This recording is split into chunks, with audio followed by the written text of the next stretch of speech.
국제사회 속에서의 남북관계, 제가 이렇게 제목을 달아봤는데요.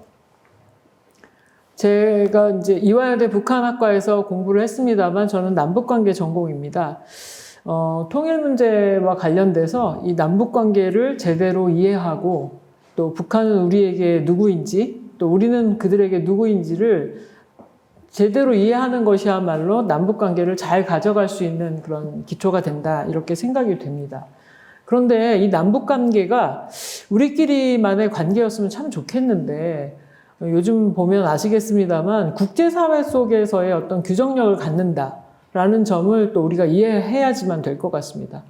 한때는 우리가 햇볕 정책이다 이러면서 대북 지원 무지 막지하게 했었는데 돌아오는 게 핵이었냐? 라고 하면서 퍼주었더니 핵으로 돌아왔다라고 하는 굉장히 부정적인 인식이 많이 있었던 게 사실입니다. 그런데 과연 그랬을까 짚어봐야 되는 문제가 있습니다.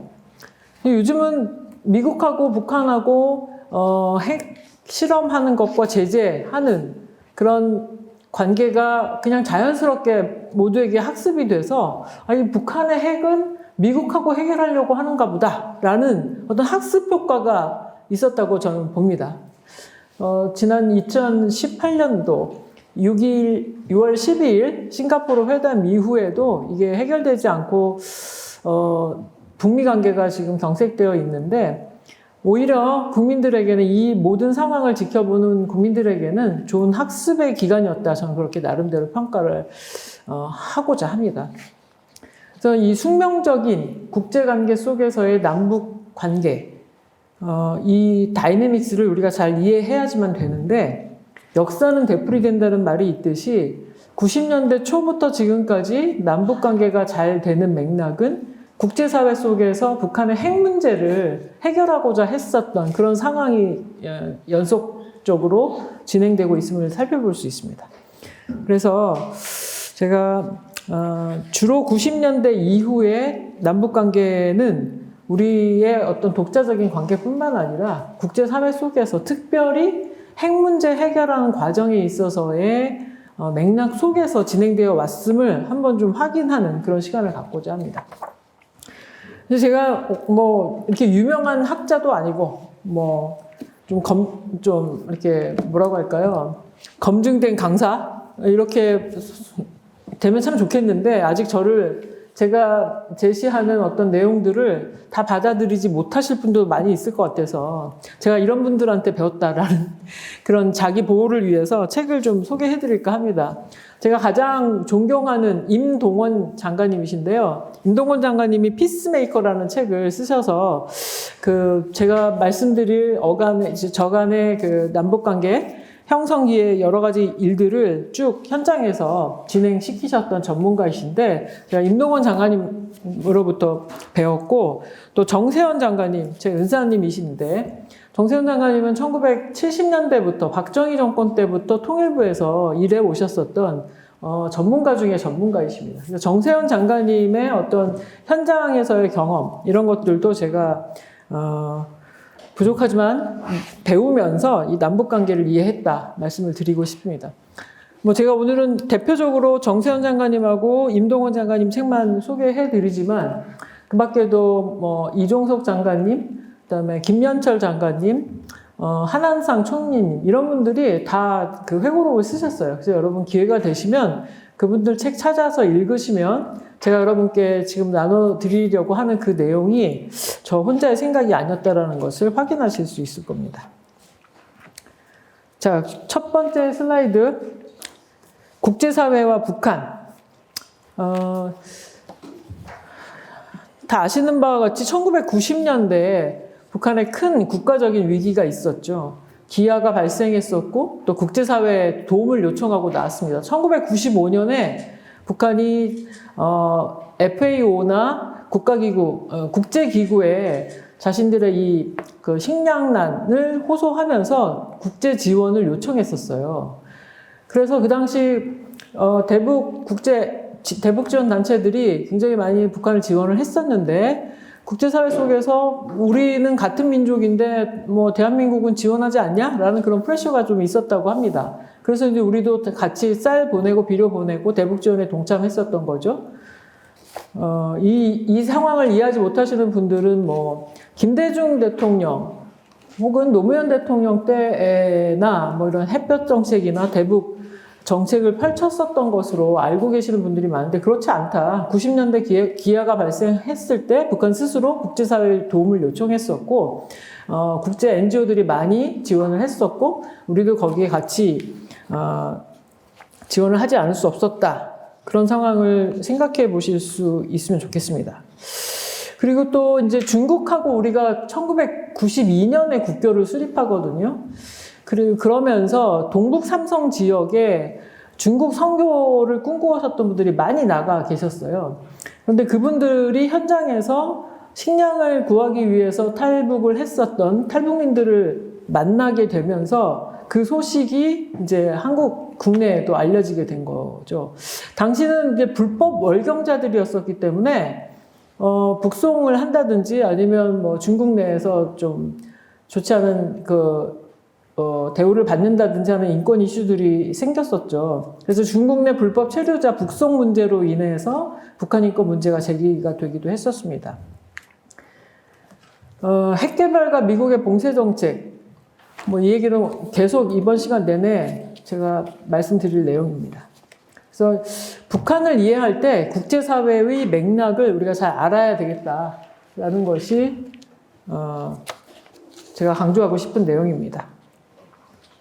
자, 그러면 간단하게 북한의 그 국가 형성기가 어땠나를 돌아보시면요.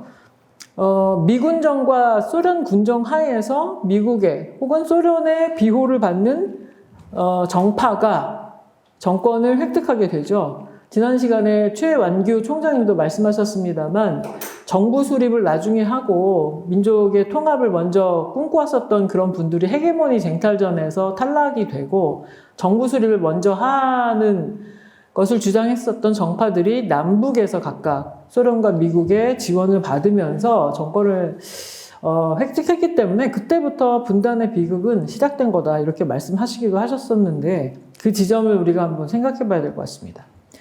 소련의 강력한 비호 하에 북한 지역에서 토지 개혁으로 김일성은 당시 있었던 정파들, 유력한 정파들 다 물리치고 헤게모니를 잡게 되는 거죠. 그런 맥락이 있었다는 것과 또 그 국민당을 지원했었던 북한 그 김일성 그 역사가 있죠. 국민당이 국공 그 분규가 있었을 때 공산당이 굉장히 몰리는 상태에서 동북 지역까지 왔었는데 김일성 예하 부대가 그것을 지원함으로써 다시 힘을 받아가지고 국민당을 이제 추격했었던 반전의 그 드라마가 펼쳐지는데 그런 기억이 있었기 때문인지 한국전쟁 때 중국이 지원을 하는 그런 일들도 있었죠. 그래서 이 중국과의 혈맹 관계라고 이제 그렇게 내세우고 있는데 그런 맥락 속에서의 북한도 우리가 볼 수 있어야지 된다. 사회주의 국가 체제 전환기에서 북한의 그 고립 상황 이런 맥락도 좀 이해를 하면 좋겠다라는 게 저의 생각이기도 하고요. 뭐 북한을 이해하고자 하는 그 많은 학자들도 체제 전환기를 맞은 그 동구 유럽 사회주의 국가들과 북한을 많이 비교하기도 합니다. 그래서 소련이 해체되고 독일은 통일되고 사회주의 블록 경제가 붕괴했을 때 국가 위기를 가중시켰던 북한의 그런 상황을 많이 이해하는 편이죠.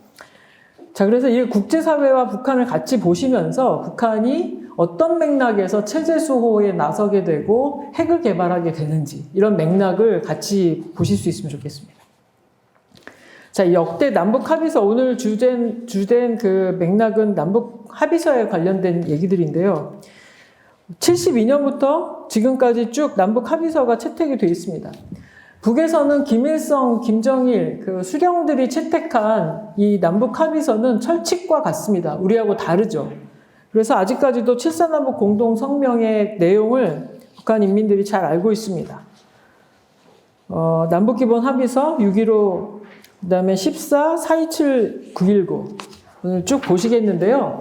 이제 뭐 내용들은 어려울 것은 없지만 기본적인 어떤 시대를 관통하는 어떤 패턴이 있다. 이 얘기를 저는 좀 해드리고 싶습니다.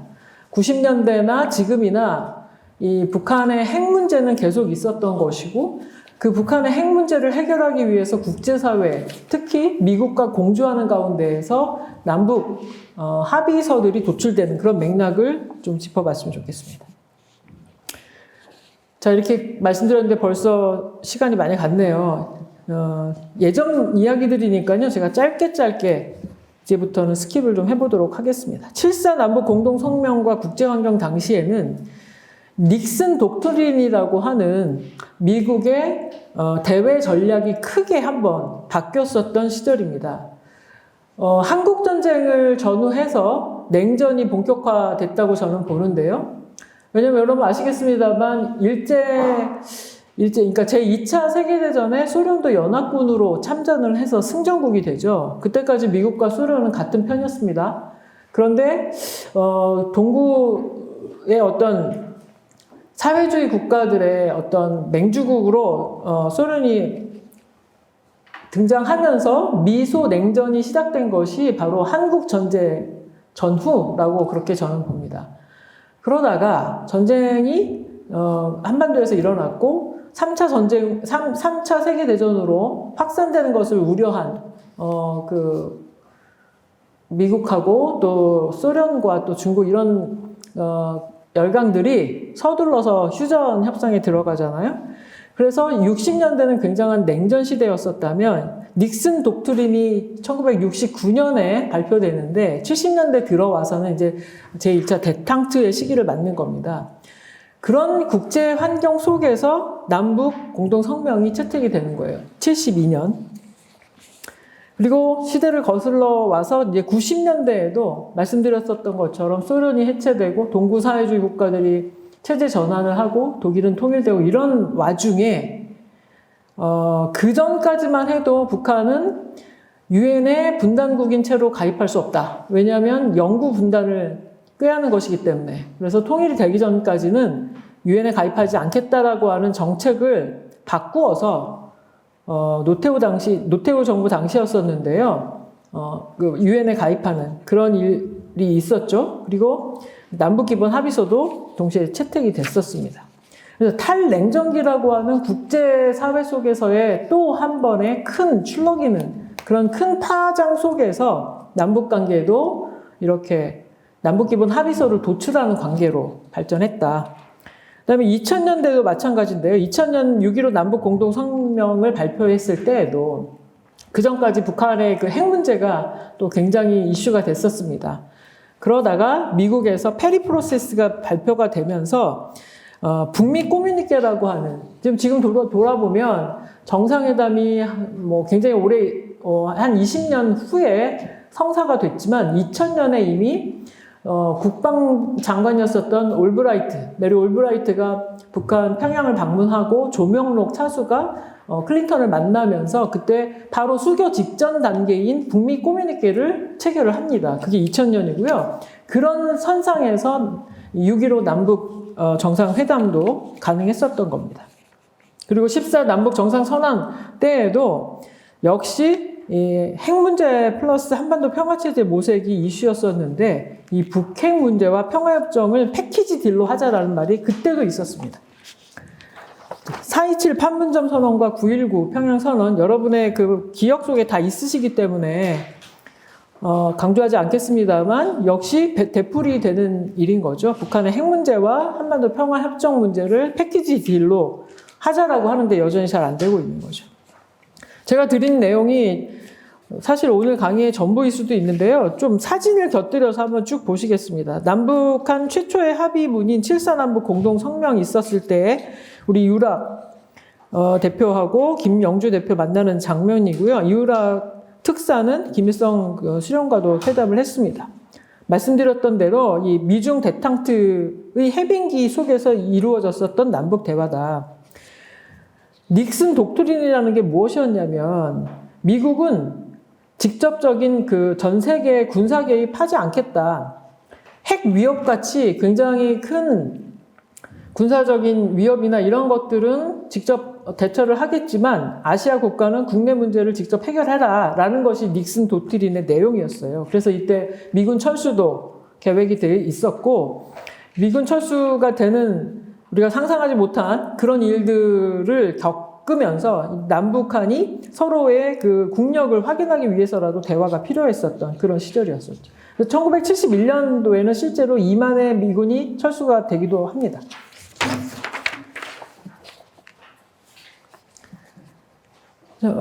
그런 한편 국제적인 그 맥락이 있었던 한편 국내에서도 또 그 국내 정치 상황이 또 있었습니다. 박정희 대통령 때에는 선 건설 후 통일이라는 담론이 지배적이었어요. 지금은 통일할 때가 아니고 국력을 키워서 북한을 압도할 수 있을 만큼 우리가 먼저 발전을 한 이후에 통일에 대해서는 생각하기로 한다. 그래서 이제 통일 얘기하지 않고 그때만 해도 뭐 평화 통일 얘기하고 이러면 굉장히 국가보안법 같은 안보법 위반으로 됐을 그런 분위기였습니다. 그런 상황에서 71년 대선과 총선을 앞두고 김대중 그 야당 후보가 민주화를 주장하면서 이 북한과 대화를 통한 통일 기반을 마련하겠다라는 정책을 발표하게 됩니다. 그러면서 이제 국내 정치 상황에서 정부로서도 뭔가 통일에 대한 비전을 제시하지 않을 수 없는 그런 상황에서 1970년 8월 15일 8.15 담화에서 이 평화통일 구상을 선언하게 되는 거죠. 그런데 흥미로운 사실은 이 70년 8.15 평화통일 구상 선언이 박 정권이 발표한 어떤 그 비전이었었는데요. 그 전까지는 이승만 대통령이 그냥 북진 통일론, 자유민주주의 체제를 기반으로 한 한반도 통일. 왜냐하면 유엔에서 공식적으로 정부 인가를 받은 것은 우리니까 우리가 주체가 되는 자유민주주의 통일론, 북진 통일론이 뭐 유일한 통일론이었었다고 할 수 있습니다. 그런데 이렇게 70년 8.15 때 평화통일 구상 선언을 하면서 대화와 협상을 하고 교류와 협력을 통해서 평화통일을 하겠다라고 하는 비전이 제시가 됐는데요. 이 비전이야말로 지금까지 진행되고 있는 이 정부 차원에서의 통일 프로세스에 대한 기본 원칙을 다 담고 있다. 국제정치에서는 이걸 기능주의적인 접근이라고 합니다. 뭐냐면 비정치 군사, 그러니까 정치적인 거나 군사적이지 않은 하드 파워가 아닌 소프트 파워를 통해서 상호 의존성과 협력이 증가할 수 있도록 만들고 그 후에 신뢰가 구축이 되면 이제 통일에 이를 수 있다는 것인데요. 각 부문 간의 기능적 통합이 이루어지면 한 부분의 그 통합이 다른 부분으로 확산돼서 전체 통합으로 진행될 수 있다라고 하는 기능주의적인 접근법에 의한 정책을 펼친 겁니다. 이 스필 오버 효과라고 해요. 이 기능주의 접근법에 의해서 유럽연합이 통합이 된 겁니다. 그래서 유럽연합을 보면 사례를 보면서 차용해 왔다고 할 수 있죠. 통합 이론의 가장 중요한 이론인데요. 그 최초의 남북 그 관계뿐만 아니라 통일 구상을 발표했었던 1970년대부터 이런 기능주의적인 접근을 하고 있다. 우리 정부의 통일 방안은. 이걸 전 강조하고 싶습니다. 통일 원칙, 자주 평화 민족 대단결. 저 어렸을 때만 해도 이거 외웠습니다. 사회 시험 볼 때 이거 나왔었는데요. 자주 평화 민족 대단결. 7.4 남북 공동성명의 내용인데요. 북한에서는 이거 그대로 주장하고 있습니다. 계속. 왜냐면 김일성 그 주석 당시에 국가 차원에서 합의한 것이기 때문에 변경이 불가능합니다. 그렇지만 우리는 좀 바꿨습니다. 그래서 자주 평화 민주 이런 식으로 원칙이 나중에 바뀌는데요. 아무튼 이런 남북 공동성명 내용 70년대 박정희 정권 때부터 이러하였다. 지금하고 내용이 거의 비슷해요. 상대방에 대한 중상 비방을 중지하고 무력 도발 하지 않고 군사충돌 방지한다라는 내용이죠. 자, 1991년도에 채택된 남북기본 합의서, 남북 사이의 교류 협력에 관한 합의서가 플레임인데요. 이때 이제 제가 존경하는 우리 임동원 장관님께서 그 분과 협의장으로 참여하셔가지고 아주 성과를 내셨었던 그런 고위급 회담의 경험이 있는데 연형무 정원식 총리 간의 합의서를 교환하게 됩니다. 말씀드렸던 대로 이 91년도 남북 기본 합의서가 채택됐을 당시는 소련의 페레스트로이카와 글라스노스 이런 급변하는 그 국제 정세가 있었고 1988년 서울 올림픽이 있었는데 아시는 바와 같이 이 동구권 국가들이 이때 참여를 하면서 4년 전에 있었던 LA 올림픽에서는 보이콧을 했지만 88 올림픽 때 동구권 국가들이 참여하면서 온전한 올림픽을 치르게 된 거였었죠. 제가 대학 다닐 때 이 당시 그 학생들은 올림픽을 보이콧한다 이런 움직임들이 있었어요. 왜냐하면 반쪽짜리 분단된 상태로 이렇게 국제대회를 치를 수가 없다 이런 주장이었었는데 나중에 돌이켜보니 이 88 올림픽이 참 신의 한 수였었던 것 같습니다. 왜냐하면 이 당시 동구권 국가들이 다 참여를 해서 자신들은 물자 부족으로 굉장히 시달리고 있었는데 우리는 정말 세계에서 최빈국으로 알려져 있었는데 와보니까 물자가 넘치고 사람들이 부유하게 사는, 유복하게 사는 모습을 본 거예요. 그래서 실제적으로 자기 나라로 돌아갔을 때 뭐 체코, 헝가리, 뭐 루마니아, 불가리아 이런 나라들이 그 인민들이 불만을 폭발시킬 수 있었던 근거가 됐다라고 나중에 제가 박사 공부하면서 들었습니다. 그래서 정말 우리가 생각하는 게 다가 아니구나. 역사적인 안목은 또 다른 초월적인 지점이 분명히 있구나. 그때 생각을 했었죠. 물론 동독의 인민들도 보고 갔겠죠. 동독이 뭐 마루 운동이나 이런 거 되게 강국이었었으니까요. 89년 11월 독일 베를린 장벽이 붕괴가 되고 90년에 이제 통일이 되는 거죠. 그리고 이 독일 베를린 장벽이 붕괴되는 그 한 달 후에 미국과 소련이 몰타에서 만나서 탈냉전 선언을 합니다. 1989년 더 이상 냉전은 없다라고 선언을 하게 되면서 독일 통일도 급물살을 타게 된 거죠. 그 남북한 통일 그 방안이 경쟁적으로 발표되던 시기가 있었습니다. 80년에 그 고려민주연방공화국 창립 방안이라고 북한의 통일 방안이 발표가 됩니다. 북한은 60년대부터 차곡차곡 자신들의 통일 방안을 발표해 왔어요. 이게 남조선 혁명론과는 또 다른 우리 정부를 향하여서 제안을 하는 거죠. 그래서 자신들의 통일 방안을 정리하게 된 게 이 고려민주연방공화국 창립 방안입니다. 그런데 이 창립 방안은 이제 여러 가지 내용이 있지만 여러분 기억하시기에 좋게 제가 설명을 드린다면 1민족, 1국가, 2체제, 2정부의 창립 방안이에요.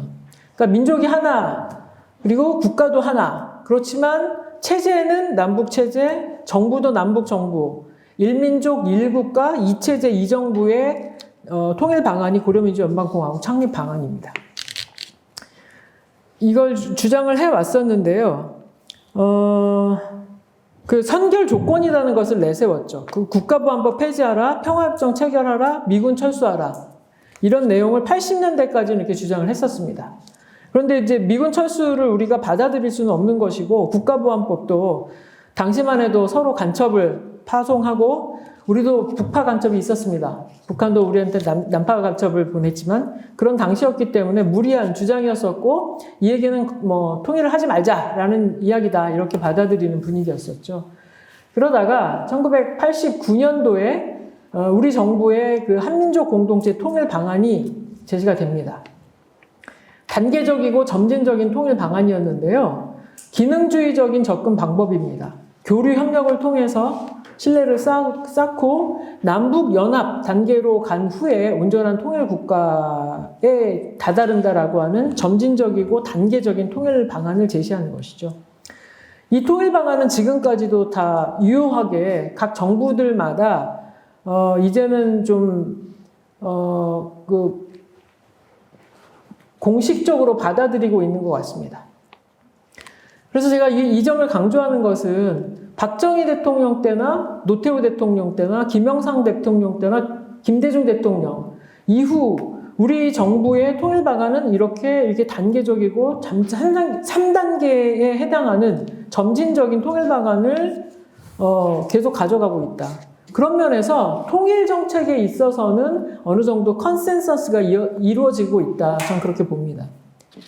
이제 단지 대북관 북한을 우리가 어떻게 볼 것인가, 국가로 인정할 것인가, 헌법 3조 영토 조항을 어떻게 할 것인가, 국가보안법을 어떻게 할 것인가의 문제가 남아있는 것이고, 거기에 있어서의 국민적인 컨센서스가 지금 이루어지지 않기 때문에 정책적인 혼돈이 있는 것이지, 통일 정책에 있어서는 이미 계속적으로 이 3단계 점진적인 통일 방안이 이제 받아들여지고 있는 것이다.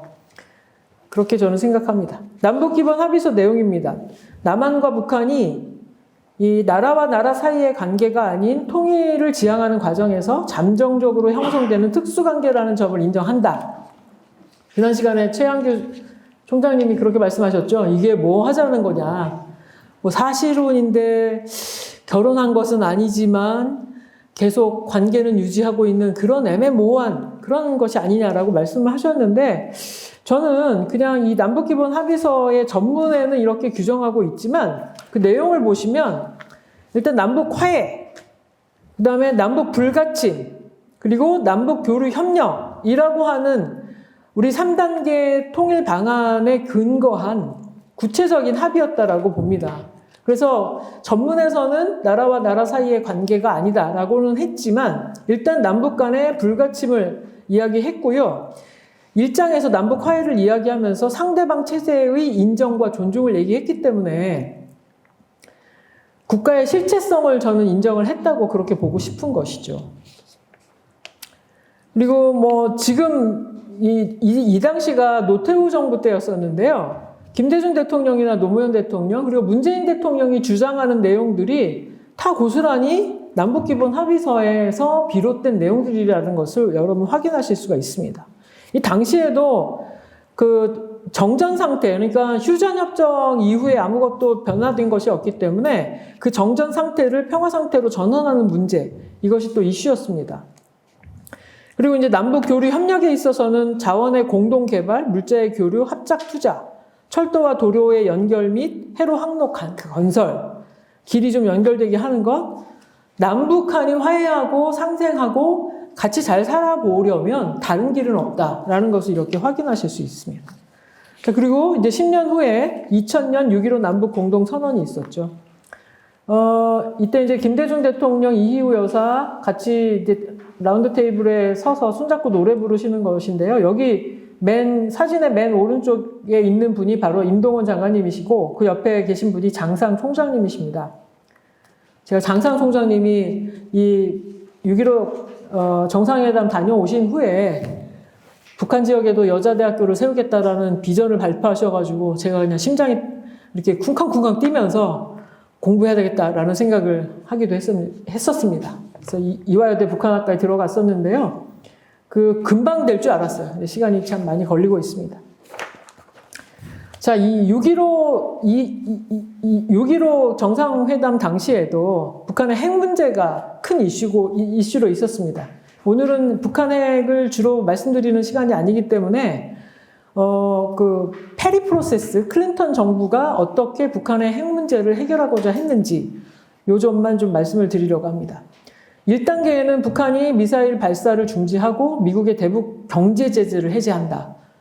라는 것이었고, 그렇게 되면 북한은 더 이상 핵 개발을 하지 않고 미사일 개발도 하지 않게끔 한다. 그러고 난 다음에는 최종적으로 북미 관계를 정상화하고, 북미 관계뿐만 아니라 북일 관계를 정상화하고 한반도 평화체제를 구축한다는 내용이었어요. 이 내용은 그런데 90년 1차 북핵 위기 당시에서도 나왔었던 내용입니다. 90년 당시 1차 북핵 위기에 있었던 히스토리를 잠깐 정리해 놓았는데요. 93년 북한이 NPT를 탈퇴합니다. 이 탈퇴하게 된 배경도 저는 그렇게 보는 것입니다. 그러니까 북한의 핵 문제는 체제 보장을 위한, 북한의 체제 보장을 요구하는 문제다라고 보는 시각인데요. 92년 김용순 노동당 국제비서를 아버지 부시 때 미국에 보내서 북미 수교를 타진해 봅니다. 그런데 당시는 독일도 금방 통일이 됐었고 사회주의 국가들은 다 체제 전환을 하는 상황이었었기 때문에 북한이 곧 붕괴될 것으로 알고 있었어요. 그래서 부시가 그걸 거절하죠. 그러고 난 다음에 돌아와서 북한은 NPT를 탈퇴하고 이게 이제 북핵 위기, 제1차 북핵 위기 상황으로 몰고 간 것이죠.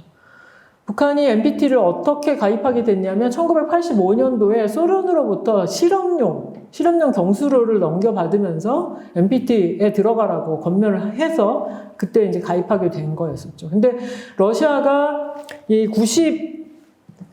90년에 우리하고 수교를 하잖아요. 소련이 해체된 이후에 우리하고 수교를 하는 그런 상황에서 북한은 되게 깜짝 놀란 거죠. 적성국가였었던 미국하고 일본은 그대로 있는데 남한의 적성국가였었던 소련하고 또 92년도에는 중국하고 수교를 하게 되는 겁니다. 북한 입장에서는 굉장히 피포이 의식에 사로잡힐 수 없는 그런 상황이었어요. 그래서 그때 꺼내든 게 이제 이 북핵 카드인 것이고, 북핵 문제가 지금처럼 구체화되기 전에 탈퇴하는 것만으로도 굉장한 이슈였었기 때문에 이 탈퇴하는 사건 이후에 북미 제네바 합의가 됩니다.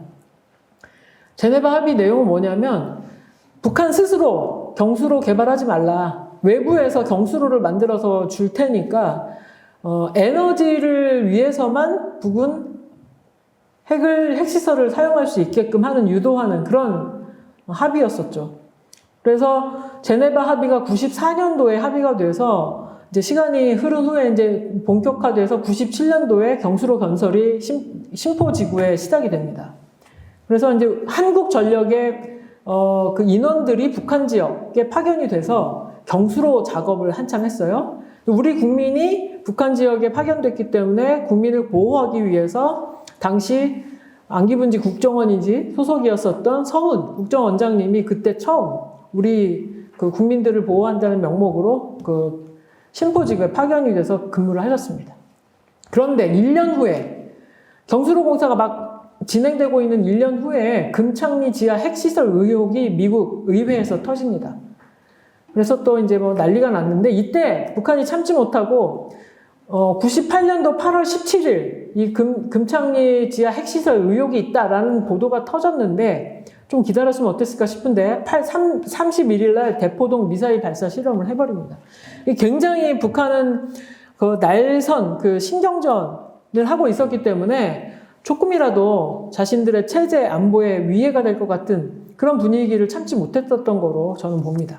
그래서 이런 그 위기 상황을 관리하기 위해서 페리 프로세스가 채택이 되는 겁니다. 이 페리 프로세스는 임동원 프로세스라고도 할 수 있을 만큼 저희가 다 마련해서 제시를 했고 그걸 좋게 생각했던 클린턴 정부가 픽업을 한 것이죠. 그런 와중에 이제 6.15 남북 공동선언, 그 정상회담도 이루어지는 겁니다. 6.15 남북 공동선언에서 제가 주목하고 싶은 부분은 2항입니다. 이 통일 방안에 대한 얘기인데요.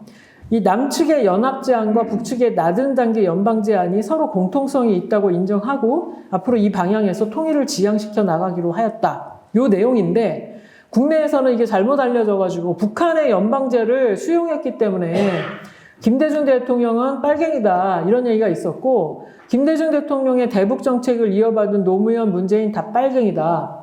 2017년 당시 그리고 2012년 당시만 해도 문재인이 대통령 되면 적화통일된다. 딱 그 말이에요. 그 말이 보수도 아니에요. 제가 보수이기 때문에 저는 극우 유튜버들에 의해서 이런 내용들이 굉장히 저변에 많이 깔렸습니다. 이런 그 사실에 부합하지 않은 잘못된 팩트 전달로 인해서 쓸데없이 우리 그 국민들을 분열하게 만들었었던 그 가짜 뉴스라든지 아니면 악의적인 보도라든지 저는 그 정말 용납해서는 안 된다고 봅니다. 남북 정상이 분단 이후 최초로 서로의 통일 방안에 대해서 논의를 해본 사건입니다.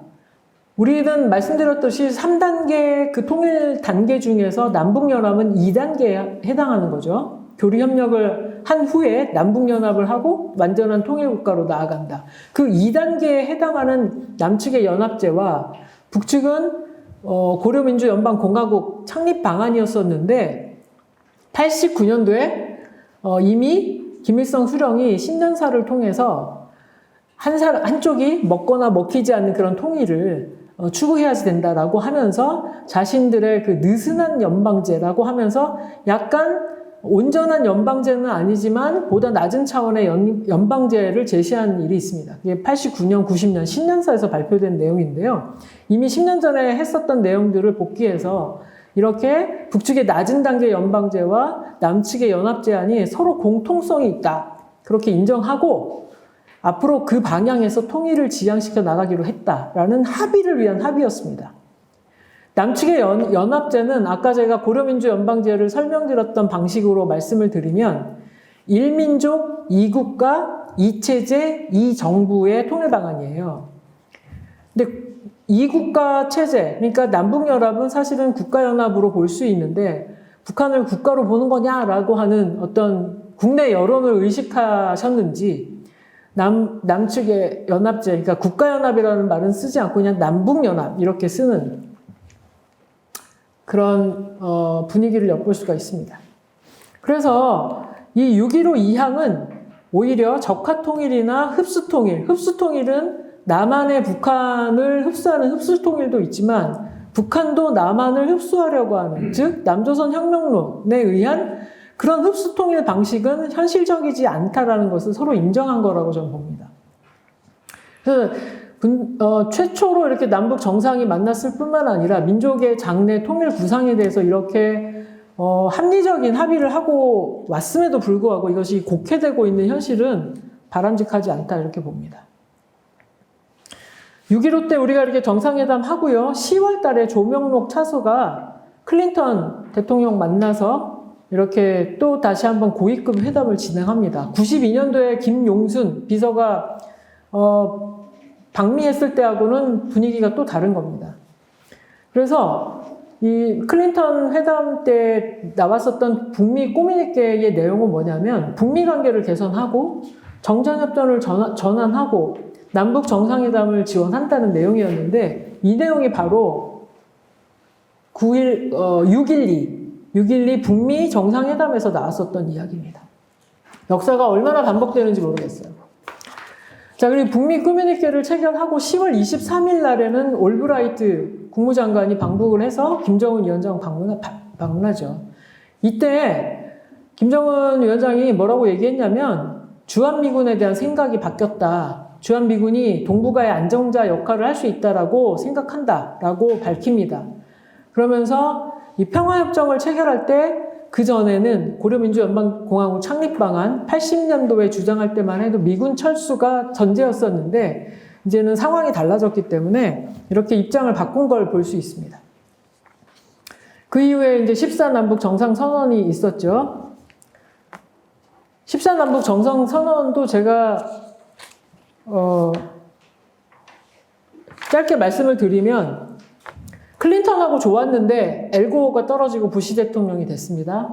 ABC 정책 여러분 다 기억하시죠? 근데 안타깝게도 2001년 911이 발생하면서 2002년 부시가 이라크, 이란과 더불어서 북한을 악의 축으로 발언을 하죠. 그래서 한반도에 보면 다시 물러나가게 됩니다. 이때도. 그리고 이제 북한을 믿지 못하는 상태가 되니까 이상 징후가 조금이라도 캐치가 되면 핵 개발하고 있다라는 의혹을 제기하게 됩니다. 2002년 10월 달에도 그랬어요. 그래서 제임스 켈리 동아태 차관보가 방북 후에도 이 핵 개발 의혹을 제기를 했었고 또 그 핵 문제를 해결하기 위해서 90년대에는 제네바 합의가 있었다면 2004년도에는 육자회담을 시작하게 됩니다.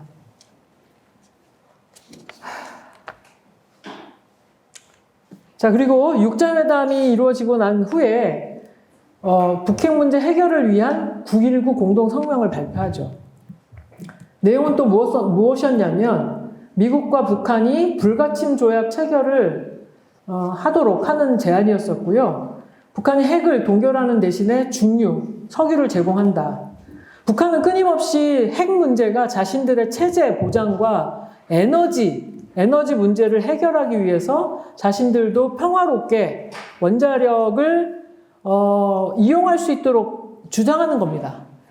그런데 북한을 지난 시간에도 나쁜 국가, 그다음에 미친 국가 이렇게 얘기하는 학자가 북한이 나쁜 국가일 수는 있지만 언제나 미친 상태로 보는 것은 옳지 않다라고 했는데 이런 겁니다. 북한은 계속 자기 필요를 이야기하고 조건을 이야기하고 계속 그 체제 안보를 먼저 해달라. 그리고 중유를 제공해달라라고 얘기를 하는데 북한은 약속을 어길 것이다 라고 하는 강력한 믿음으로 계속 의혹 제기를 하고 합의를 굉장히 많이 했음에도 불구하고 계속 합의가 중간에 중단되고 하는 사건들이 연속적으로 일어났었던 거죠. 우여곡절 이 합의문 만들어내는 게 쉽지 않습니다. 시간도 되게 오래 걸리고 실무회담 무지 많이 하면서 9.19 이제 공동성명 발표를 해요. 국무부에서 그죠? 국무부가 외교를 담당하는 게 미국의 국무부니까 국무부 대표들이 합의를 하고 들어왔는데 그 다음날 재무부에서 BDA 그러니까 방코 델타 아시아 은행의 북한 대북 송금을 저지하는 그런 일이 발생하죠. 북한이 이제 위조 달러를 많이 유통을 하는데 네덜란드가 1등이고 북한이 또 상위권이랍니다. 위조 기술이 지폐 위조 기술이 100달러짜리 위조해가지고 근데 그런 그 교란 행위가 없지 않았어. 있었는데 하필이면 합의를 하고 난 다음 날 그 대북 송금을 막아버리니까 협상이 무산이 되는 거죠. 그래서 2006년 10월 달에 북한이 1차 실험을 해버립니다. 핵실험을. 몇 번의 기회가 있었는데 놓쳤었던 거죠. 그래서 10월 달에 북한이 1차 핵실험을 해버리니까 다시 육자회담이 가동이 돼서 그 다음에 해에 2007년 2월 13일 213 합의가 되는 겁니다. 북한이 강하게 나가야지만 무슨 액션을 하고 뭐 국제사회가 움직인다라고 하는 학습이 이때부터 계속되고 있었던 것 같아요. 213 합의 내용을 보면 영변의 핵시설을 폐쇄하고 봉인을 한다. 그러면 북한은 또 IAEA로 복귀하고 국제사회는 중유를 제공하고 동결했었던 북한 자금을 동결 해제한다. 이런 내용이었어요. 213 합의가 있은 그 해에 2007년도에 남북 정상회담이 계획이 됐었던 거죠. 근데 홍수가 나가지고 10월 달로 미루어져서 그렇지 213 합의 이후에 곧바로 5월 달인가요? 6월 달인가요? 하려고 했었는데 홍수 때문에 10월 달로 늦춰졌었고 남북 정상회담이 그런 와중에서 열리게 된 겁니다. 다른 내용은 보시면 되겠고 사항 당시에도 이슈가 뭐였냐면 14선언 사항에 이 정전체제를 종식하고 항구적인 평화체제를 구축해 나간다는 데 인식을 같이 하고 직접 관련된 3자 또는 4자 정상들이 한반도 지역에서 만나서 종전을 선언하는 문제를 추진하기 위해 협력해 나가기로 하였다. 이 외교적인 언사는 굉장히 이렇게 유연하면서 중의적인 그런 문장으로 이루어졌나 봅니다. 이때에도 우리 혼자 남북 정상들이 이런 얘기 한 게 아니고요. 북한이 1차 핵실험 했죠. 근데 미국과 국제사회가 큰일 났습니다. 그래서 213 합의해줬어요. 그리고 ARF라고 하는 그 무슨 국제회의에서 한미 정상회담을 합니다. 이제 한미 정상들이 얘기를 하는 거죠. 그때 부시가 아들 부시 때였었는데 한반도 평화 체제에 대해서도 합의를 하는 것에 대해서 제안을 했다고 합니다. 그러니까 남북 관계에서 드러나는 이슈들이 우리가 독립적으로 결정하는 사항이 아니고 특별히 이제 미국과의 어떤 그 암묵적인 이해와 또 합의 속에서 이게 진행되고 있다는 것을 우리가 꼭 기억해야 될 것 같습니다. 그래서 4.27 판문점 선언도 남북 관계의 획기적인 전환과 발전, 군사적인 긴장, 전쟁 위험 해소, 항구적이고 공고한 평화체제 구축. 이게 90년도부터 계속되는 일이라는 거죠. 90년대, 2000년대, 그리고 2018년도 계속되었었던 거다. 그 점을 꼭 이해하시면 좋겠다. 자, 3차 북핵 위기라고 저는 그렇게 구분을 지어봤는데요. 이 6차 실험까지, 원래 핵실험을 이렇게 6차까지 하는 나라는 없습니다. 근데 지금 이제 이렇게 핵실험을 했기 때문에 공식적으로 인정은 하지 않지만 뭐 파키스탄이나 이런 것처럼 암묵적으로 이제 핵 보유국으로 인정하는 것은 아닌가 그런 생각이 듭니다. 근데 그 문제를 우리가 어떻게 해결할 것인가를 논의를 해야지 되는데 아직 우리 국내 여론이나 북한이 핵이 있는 상태에서 그러면 평화협정을 체결할 수 있느냐 이렇게 됐을 때 뭐 그렇게 호의적인 여론은 아닐 거라고 봅니다. 자, 그래서 제가 이제 마지막 싱가포르 북미 정상회담 내용 볼 텐데요. 그 첫째 항이 북한하고 미국과의 새로운 관계 수립입니다. 적대적인 관계를 청산하고 새로운 관계를 수립한다. 그리고 한반도 안정적인 평화체제 구축을 위해서 노력한다. 그다음에 4.27 판문점 선언을 재확인하면서 한반도의 완전한 비핵화를 향해 노력할 것을 누가? 북한이 약속한다. 뭐 이런 얘기죠. 지난 시간도 말씀하셨듯이 이 조선반도 비핵화와 비핵지대와 이런 내용들이 다 다른데 북한에서는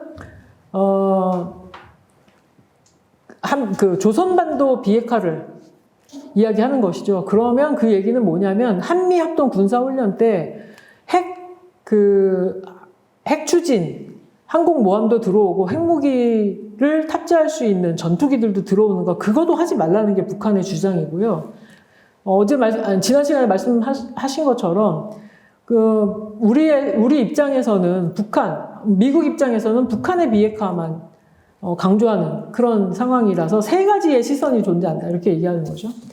근데 우리의 입장은 뭐냐? 그 정의용 실장이, 정의용 그 외교부 장관이 외교관으로서 좀 말씀을 잘 하신 것 같아요. 우리는 이미 89년도에 한반도 비핵화 협정을 사인을 했기 때문에 그 협정의 근거에서 우리 남한에 있었던 핵무기는 다 철수했다. 수천 개의 핵무기가 있었던 것인데 철수를 한 것이니까 이제는 북한에서 핵무기 문제를 해결하는 것이 맞는 것이고, 이제 미국이 주장하는 것처럼 이 한반도 비핵화의 문제는 북한의 핵 문제에 포커스가 맞춰질 수 있다라는 그런 취지의 발언이 그런 맥락인 것입니다.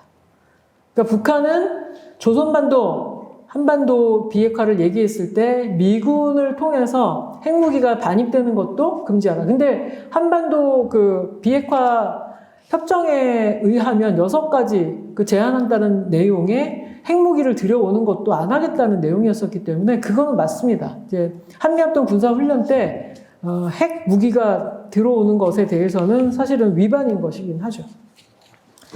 자, 지루한 시간이었습니다만 이렇게 제가 계속 강조하면서 우리가 기억해야 될 거는 계속 말씀드립니다만 이 북한의 핵 문제가 원인이 무엇인지, 그 다음에 북한 입장에서 북한의 핵 문제는 어떻게 비롯되었는지를 우리가 그랬구나 좀 이해를 할 수 있을 때 북한이 잘했다 혹은 북한이 옳다라고 얘기하는 것이 아니라 북한이 어떤 궁급한 상황 가운데서 핵을 개발했는지를 이해할 수 있을 때라야 협상을 진행할 때 결과를 낼 수 있다라는 얘기죠. 자, 여러분 제가 어떤 말씀을 드리고 싶은 것인지 좀 이해는 하셨죠?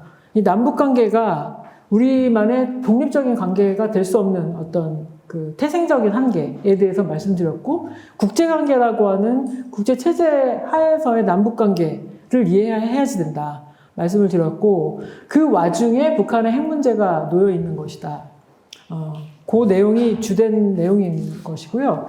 90년도라고 하면 이 국제 체제가 전변하는 그런 사건이 일어났었던 거죠. 그죠? 이 냉전 시대가 탈냉전 시대로 급변하는. 근데 지금 그때가 벌써 30년 전인데요. 다시 또 냉전 시대 아닌 냉전 시대처럼 그 슈퍼파워가 부딪히려고 하는 이제 미중 패권 대결로 그렇게 되고 있는 것이잖아요. 그래서 30년 동안 국제 질서가 한 바퀴 돌아오는 사이에 우리 문제를 해결하지 못하고 있는, 그러면서 또 다른 그 패권 국가들의 대결 속에 들어가는 그런 상황이라는 것을 이해해야 될 것 같습니다. 그래서 북한의 핵 문제에 대해서 여러분들이 주변에 많이 이렇게 스피커가 되셔서 이야기하실 때, 말씀 한마디 나누실 때라도 북한이 그러면 왜 저렇게 제재를 받으면서 핵을 만들까? 라는 질문을 좀 해주시면 좋을 것 같아요. 그래서 북한의 입장에서 생각해보는 것이 불경스러운 것이 아니고 문제를 해결하기 위한 실마리를 얻기 위해서라도 북한의 행동 패턴을 우리가 좀 알아야지 되지 않겠는가 라는 식으로 접근하시고 말씀을 나누시고, 그래서 이제 감정적인 분노에 의해서만 북한의 핵을 바라보지 않고 불량 국가이기 때문에 가지면 안 돼. 이렇게 하지 않고 좀 솔루션을 찾기 위한 지혜를 모아야 되겠다. 그 2018년도에 6.12 북미 정상회담 했어요. 최초입니다. 저는 그래서 2018년이 남북관계의 황금기였다라고 생각합니다. 지금까지 경험해보지 못했었던. 두 번의 정상회담이 있었고 그다음에 북미 정상회담이 맞물려 있었기 때문에 그래서 2019년 2월까지도 그게 연결됐었으면 참 좋았을 텐데 미국의 국내 정치 상황이 있었던 거죠. 그래서 트럼프가 코언 청문회를 항상 이렇게 바라보고 있었기 때문에 이제 그 북미 정상회담 불발 그 사진 좀 보십시오. 김정은하고 트럼프가 아주 표정이 그렇게 되어 있는데 참 역사의 문이 이렇게 열리는 순간이었던 줄을 다 알고 있었는데 그러지 못했었던 기억이 있다. 그러니까 이것을 통해서 우리가 볼 수 있는 건 뭐냐면요. 미국도 다 같은 미국이 아니다.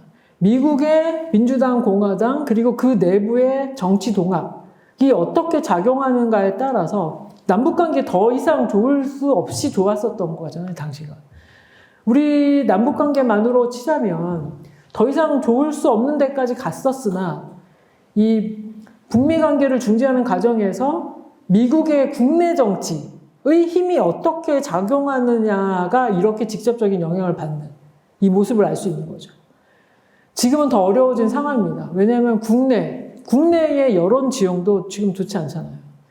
그러니까 그걸 스몰 x, 라지 X 뭐 이렇게 표현을 하는데요. 국가 대 국가의 관계가 국제 질서 속에서 이루어진다면 각 국가의 내부 그 또 국내 정치 지형이 또 다른 변수가 돼서 이제 방정식의 차수가 높아지는 거죠.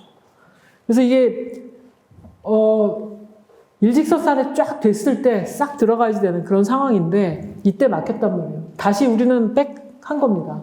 그러면 또다시 그런 시절을 소급해서 가야지 되는데 이번에는 그냥 막연하게 또 그런 시절을 맞이할 것인가. 그러지 말고 우리가 좀 더 잘 준비되고 좀 더 각성되고 좀 더 우리 민족의 장래를 생각하고 우리 국익을 생각하는 바탕 위에 국제정치를 이해하고 북한의 핵 문제를 이해하고 그런 선 위에 이런 시절을 맞아야 우리가 강을 건너서 가나안 복지 그 땅으로 들어갈 수 있는 것이다. 말씀드리고 싶고요. 그래서 그런 준비를 우리가 얼마나 잘 할 수 있는가에 따라서 하나님의 시간도 결정되는 것이 아닐까. 카이로스 타임도. 저는 그렇게 생각합니다.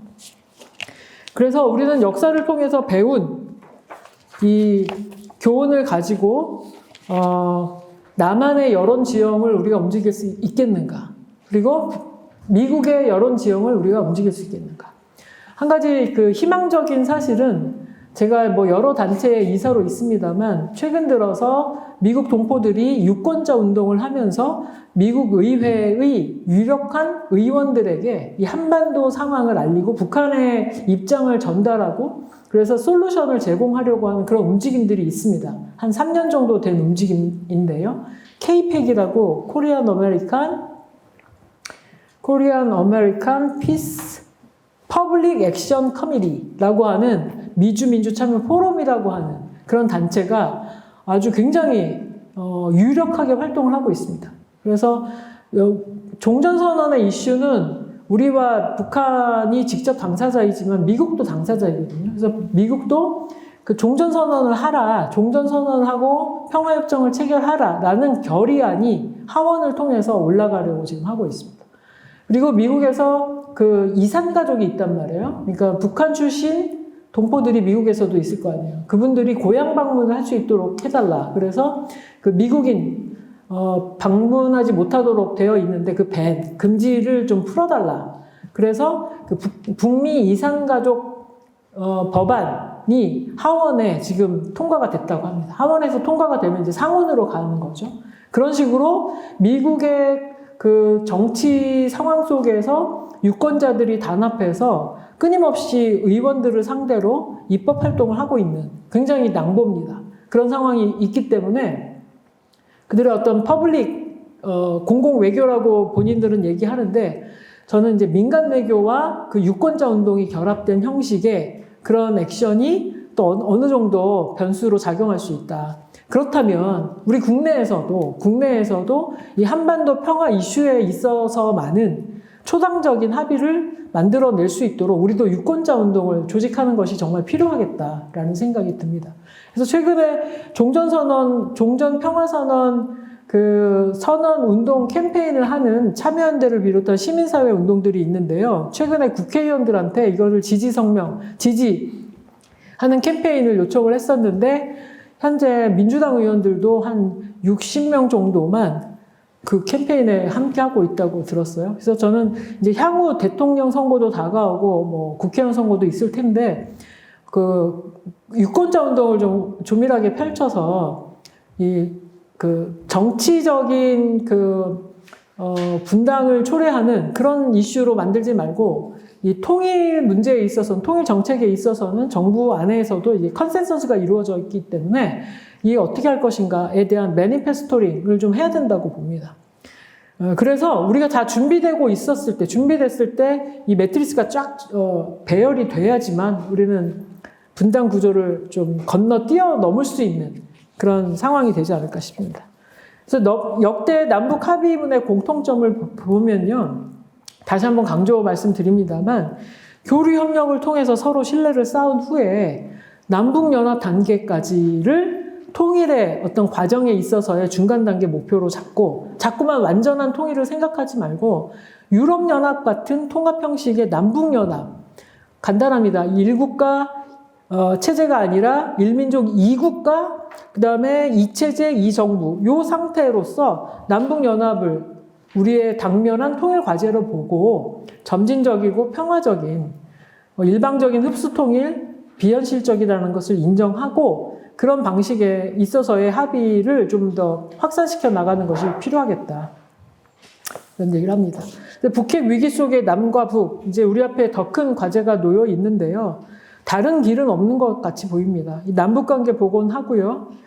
그러자면 북한이 신뢰할 수 있도록 뭐 국회에서라도 남북 합의서는 국회 비준을 받아서 실행하도록 하자. 정권에 상관없이 합의를 이행하도록 하자. 그리고 뭐 개성공단 사례에서와 같이 이렇게 남북 합의에서 개성공단 같은 굉장히 유례 없는 그런 성과를 얻었었는데 그게 그냥 대통령 명령으로 그렇게 물거품이 되지 못하도록 하는 제도적인 장치. 뭐 국회 비준을 받는다든지 아니면 뭐 국무위원 가지고는 좀 약할 것 같아요. 대통령제 하에서. 그래서 국회의 동의 없이 남북 그 합의된 사항을 되돌릴 수 없다라는 법안을 좀 만들든지 하는 등 어떤 제도화의 노력을 좀 해야지 된다.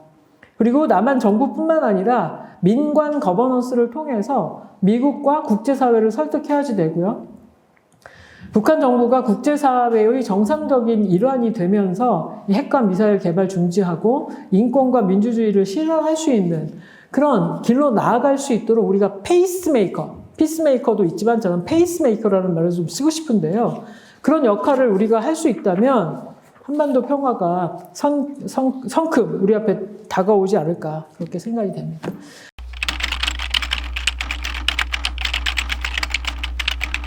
제가 맨 마지막에서 두 번째 페이지 북핵 문제의 역사를 한번 쭉 보시면 제가 이거 시계열로 쭉 나열을 해봤어요. 93년도에 북핵 1차 위기 있었죠. 94년도에 제네바 합의를 통해서 북핵 문제 해결을 위해서 합의했었잖아요. 그 합의에 따라서 쭉 개발을 해오던 4년 후에 금창리 핵개발 의혹 사건이 터집니다. 그런데 의혹으로 끝났어요. 나중에 그 조사단이 들어가서 보니까 핵시설을 위한 장치가 아니었다라는 것이 판명이 됐어요.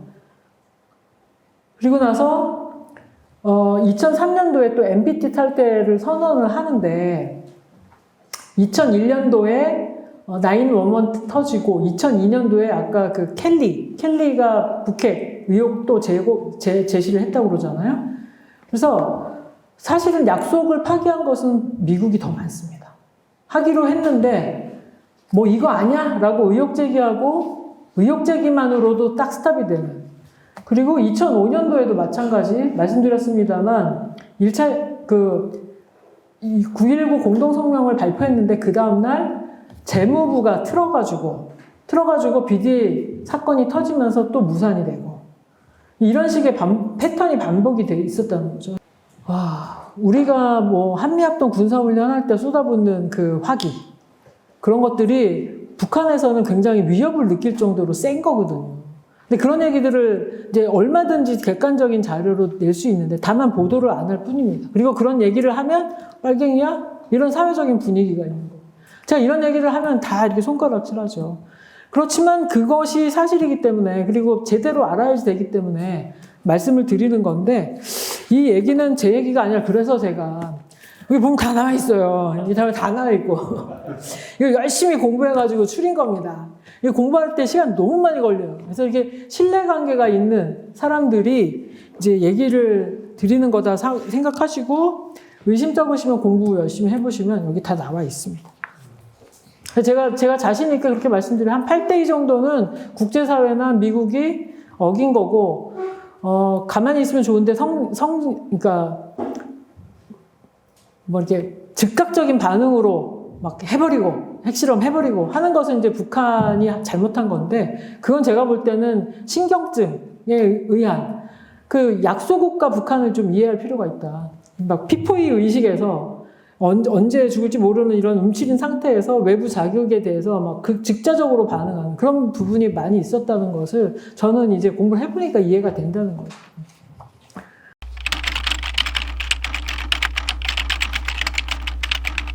싱가포르 회담에서도 제가 뭐 계속 확인하면서 봤었습니다만, 그러니까 북미 간의 적대 관계를 해소하고 종전 상태로 만들고 평화협정 체결하고 항구적인 평화협정을 만들고 그 얘기가 계속 반복되고 있기 때문에 페리 프로세스도 북핵 문제에 대한 그 솔루션을 제공한 거였는데 지금은 이제 북한이 핵을 개발한 상태잖아요.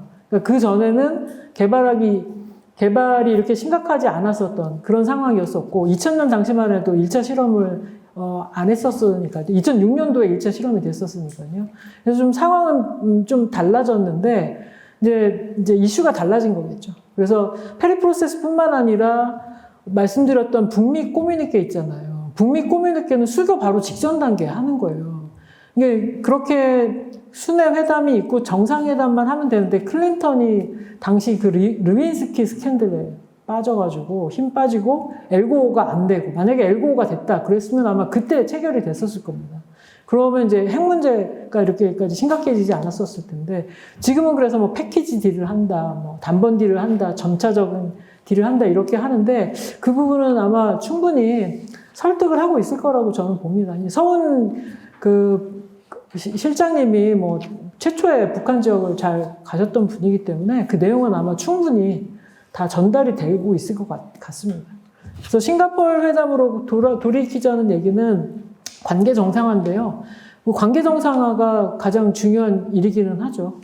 그러니까 북한 페이스대로 가는 거죠. 북한은 제재 해제하라 이것을 선행 조건으로 자꾸만 생각하는데 그렇지 말고 관계 정상화하고 체제 수호를 먼저 내세우는 거거든요. 근데 자꾸만 우리 언론에서는 제재를 안 해주면 핵을 포기할 것이다 이러는데 안보 대 안보가 등가입니다. 안보 대 경제가 등가가 아니고 북한이 주장하는 것은 안보 문제거든요. 체제 안보. 그러면 북한은 체제 안보로서 핵을 개발했다고 하는데 자꾸만 제재를 완화시켜 줄 테니까 핵 포기해라. 이명박 대통령의 접근도 그거였었거든요. 비핵 개방 3천. 그게 이제 핵을 포기하면 잘 살게 해줄게 였는데 북한을 잘못 읽은 거죠. 북한은 안보 문제로 핵을 잡고 있는데 자꾸만 경제 문제로 다가섰기 때문에. 그래서 이제 그런 언밸런스가 있었는데 북한을 잘 모르는 상태에서 정책이 나오면 그래요. 제가 보니까 뭐 이명박 대통령의 대북 정책도 한 사람이 그냥 하는 거예요. 비서관이. 김태호 비서관이 그 입안한 걸로 알고 있는데 이제 물론 캠프에서는 여러분들이 뭐 집단지성으로 하지만 그 비서관의 그 입김이 굉장히 큰데 북한을 잘 이해하지 못하는 사람이 대북 정책을 폈을 때 그런 미스가 나온다. 우리 식대로 북한을 자꾸만 본다. 지난번 그 최완규 교수님이 북한을 자꾸만 타자성으로 대해야지 우리 자신을 프로젝트에서 보면 안 된다는 말이 그 말인 것 같습니다. 우리 생각에는 북한이 가난하고 못 사니까 경제 제재를 풀어주면 북핵 포기할 것 같은데 북한은 그게 아니고 자신들의 체제 안위를 위해서 관계 정상화, 즉 적대적인 관계를 청산해 달라. 그것을 제일 먼저 요구하고 있는 거거든요. 그래서 북한의 핵 문제는 지금부터 여러분은 북한의 핵을 어떻게 포기시킬 수 있을까? 북미 수교하고 북일 수교하고 체제 안보를 해주고, 그다음에 평화롭게 에너지 사용할 수 있도록 원자력 발전소를 외부에서 지어주고, 그래서 에너지를 공급해야 산업이 돌아갈 테니까요.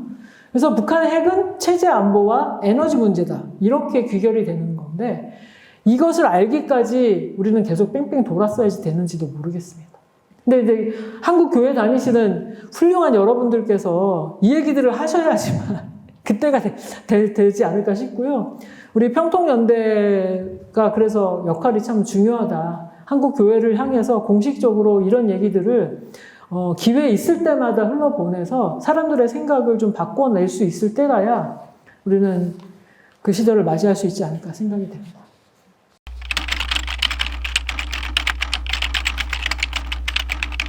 2018년도 당시는 2017년도가 있었던 거죠. 그래서 국제적인 어떤 큰 파장이 있었던 것 같지는 않고, 국제적인 파장보다는 북미 대결이 심각하게 있었던 때였었던 거죠. 그런데 마침 그때도 평창올림픽이 있었다는 거, 국제적인 어떤 모멘텀이 존재했었다는 거, 그런 정도로 생각해 볼 수 있을 것 같고, 질문자께서 말씀하셨지만 지금은 또 새로운 국제적인 파장이 중미 패권을 다투는 그런 새로운 파장이 지금 이제 본격화돼서 극단으로 치우치려고 하는 그런 상황인 것 같은데, 우리 정부가 그래도 좀 잘 대응하고 있는 것 같습니다. 쿼드에 들어오라고 막 하는데 이렇게 외교적인 원수를 쓰면서 적극적으로 응하지 않고 있잖아요. 그래서 저는 이제 중국과 러시아, 우리는 이제 국교 관계가 수립되어 있는데 북한은 미국하고 일본하고 국교 관계가 없는 그 힘의 언밸런스가 지금 이루어지고 있는 거잖아요. 북일 관계를 정상화하면서 북한은 일제시대 때 당했었던 거 국가 배상하라 이러잖아요.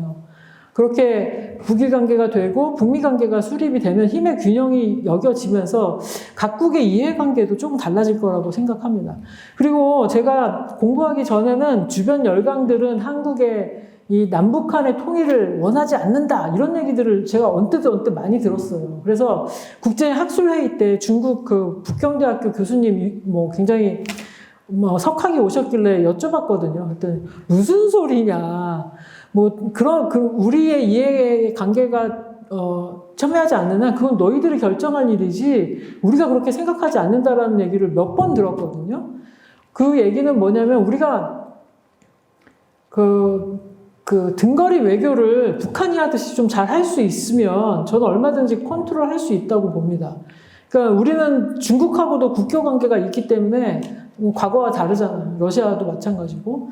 그래서 어느 정도 동북아 지역에 있어서의 경제 공동체, 안보 공동체는 정말 힘들 것 같고 일본이 저렇게 역사를 회귀하지 않고 있기 때문에 안보 공동체는 힘들더라도 경제 공동체, 그게 도로철도 연결 아니겠습니까? 중국도 원하는 바고 일본까지 연결되면 더욱더 좋을 텐데 우리는 근데 이제 일본의 문제를 잘 해결해야지 되는 과제가 오히려 우리 앞에 있는 거죠. 역사를 반성하고 회개하지 않는 일본을 어떻게 마주할 것인가 라는 과제가 있는 것이고, 말씀하셨던 것처럼 국제적인 파장이 새롭게 형성되기 이전에 우리 문제를 해결해야지 되는데 그 해결 과정에 있어서 미국하고 북한이 관계 형성을 할 수 있도록 우리가 음으로 양으로 지원해야지 되는 거고, 국제사회 속에서도 그 역할을 잘 해야지 되는 건데, 문재인 대통령이 하는 것처럼 몇 번 더 하면 되지 않을까 싶어요. 우리가 나서지 않고 뒤로 빠지면서 계속 공을 미국한테 돌리면서 계속 하는 그런 지혜로운 전략을 펼쳐야 되지 않을까.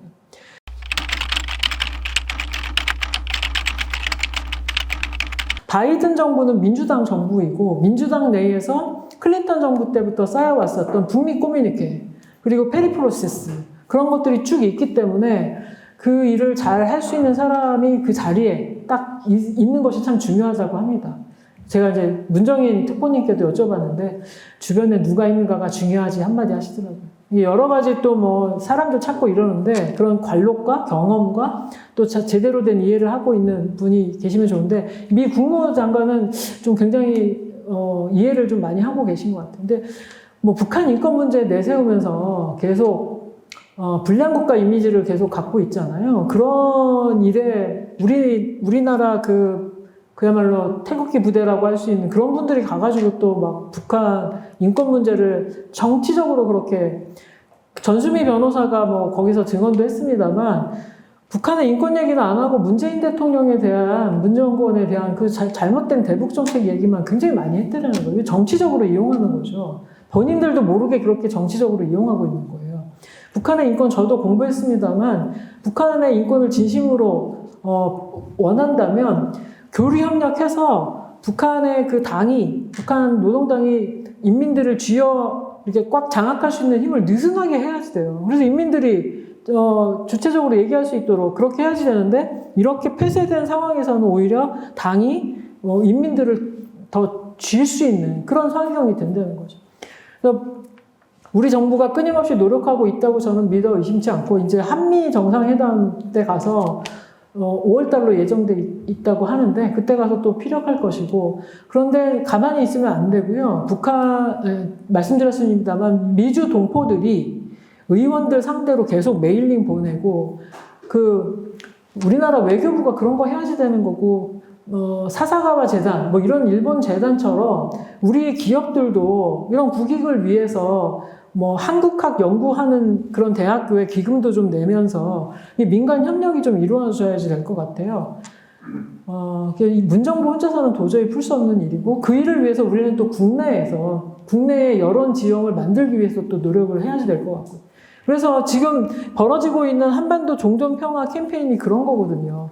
이제 휴전협정 체결 70년이 되는 해가 내년입니다.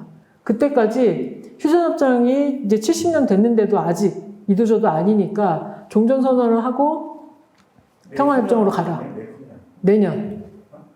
73년도인데 올해가 21년. 아니요. 그 캠페인이 내년도 7월 달까지. 왜냐면 53년도 한 해니까. 54, 55 이렇게 하는 거니까. 작년에 시작이 돼서 올해가 2개년째고 내년이 3년째가 되는데 그때 이제 그 하자에서 캠페인을 막 벌이고 있는데 이게 지금 한 뭐 1억 명 서명 받는다고 시작했는데 지금 10만이 안 되고 있습니다. 근데 그런데 관심을 기울이고 시민운동으로 같이 참여를 할 수 있어야지 되는 거죠.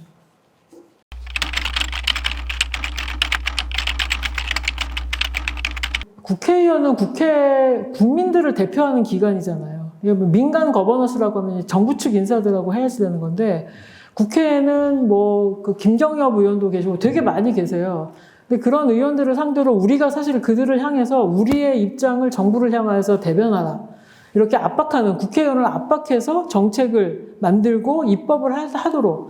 근데 최근에 그 대북 지원 관련돼서 법안이 상정이 됐는데 인도 협력에 관한 법안이라고 하더라고요. 그래서 그런 입법이 이제 상정이 됐으면 그 상정한 이 법안이 통과될 수 있도록 우리가 유권자 운동을 좀 할 수 있겠죠. 그런 식으로.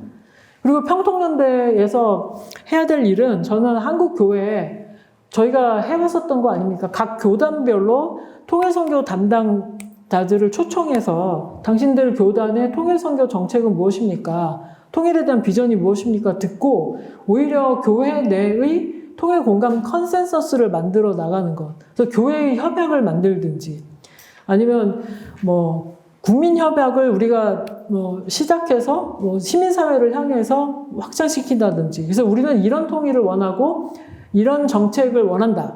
라는 컨센서스를 우리 안에서 듣는 게 정말 필요합니다. 그래서 우리가 이게 됐을 때 그걸 이제 국회에 전달을 하는 거죠. 그때 이제 국회의원들 지역구, 뭐 국회의원들 불러다가 하면 말은 잘 할 수 있는데요. 뭐 국힘당 지역 의원들한테 찾아가서 계속 설득하고 뭐 그런 작업이 오히려 필요할 수 있겠죠. 그래서 저는 교회가 먼저 했으면 좋겠습니다. 교회의 통일선교, 북한선교 비전이 무엇입니까? 북한은 우리에게 누구입니까? 묻고 우리는 어떤 다짐을 해야 되겠습니까? 어떤 어려움이 있겠습니까? 어떻게 극복하겠습니까?를 물어서 우리의 답이 있어야지 될 거라고 생각합니다. 그래서 한국 교회가 종교계를 주도하고 종교계의 뭐 5대 종단, 7대 종단 많이 있으시거든요. 그런 분들에게 접근해서 종교의 가르침은 생명 뭐 존중이고 또 용서와 화해잖아요. 불교에도 화증 사상이 있습니다. 천주교, 개신교, 용서, 화해 이런 게 에토스인데 복음의 에토스인데 이런 종교인들의 에토스를 이끌어내서 시민사회의 보편적인 통일 선교 또는 혹은 이 대북관을 만들어 나가는데 정말 크리틱하게 중요한 역할을 할 수 있다고 저는 봅니다. 그래서 평통연대가 중요하다고 보는 거고요. 평통연대가 담론 공동체로서 그런 역할을 좀 더 많이 해주시면 좋겠다. 뉴코리아는 그 현장이 있지 않습니까? 현장에 모시고 갈 테니까 평통연대께서는 담론을 만들어 주시고 널리 확산시켜 주시면 좋겠습니다. 그래서 통일선교 담당자들 초청해가지고 그 협약 만들자, 원탁회의 먼저 우리가 한국 교회 안에서 먼저 만들자. 그게 굉장히 중요해요. 그 분야는 외부에서 접촉이 잘 안 됩니다. 접촉이 안 되고 멀리 있는데 우리가 그거 하면 되게 뭐 어둠 속에 빛이 나지 않을까 싶습니다.